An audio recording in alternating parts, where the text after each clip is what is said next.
కారం రంగు రుచితో ఉంటుంది. ఆచి మిరపపొడి అదరగొట్టే కారం రంగు రుచి. కమర్షియల్ ట్రెండ్ లో లేడీ ఓరియంటెడ్ జానర్ కూడా భాగమే. అందుకే హీరోయిన్ గా స్టార్ ఇమేజ్ అందుకున్న చాలా మంది బ్యూటీస్ సోలోగా బాక్స్ ఆఫీస్ ను రూల్ చేసేందుకు ఉమెన్ సెంట్రిక్ సినిమాల వైపు చూస్తూ ఉంటారు. కానీ రీసెంట్ టైమ్స్ లో ఈ ట్రెండ్ హీరోయిన్స్ కు పెద్దగా వర్కౌట్ అవుతున్నట్టుగా కనిపించడం లేదు. అనుష్క లీడ్ రోల్ లో తెరకెక్కిన లేటెస్ట్ మూవీ ఘాటి. ఈ పాటికి రిలీజ్ కావాల్సిన ఈ సినిమా వరుస వాయిదాలతో ఫ్యాన్స్ ని డైలమాలో పడేసింది.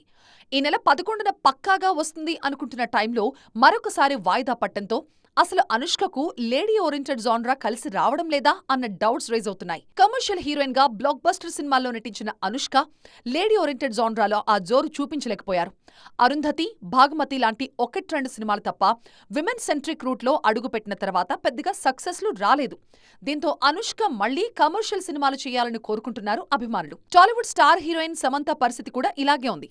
కమర్షియల్ హీరోయిన్ గా బ్లాక్ బస్టర్ సినిమాల్లో నటించిన శామ్ లేడీ ఓరియంటెడ్ జాన్రాలో అడుగుపెట్టిన తర్వాత స్లో అయిపోయారు. ఒకప్పుడు నెంబర్ 1 రేస్ లో ఉన్న సమంత చేతిలో ఇప్పుడు ఒక్క సినిమా కూడా లేదు అంటేనే పరిస్థితి ఎలా ఉందో అర్థం చేసుకోవచ్చు. అందుకే హీరోయిన్లు లేడీ ఓరియంటెడ్ సినిమాలు చేసినా కమర్షియల్ మూవీస్ ని పక్కన పెట్టొద్దు అన్న సజెషన్స్ వినిపిస్తున్నాయి.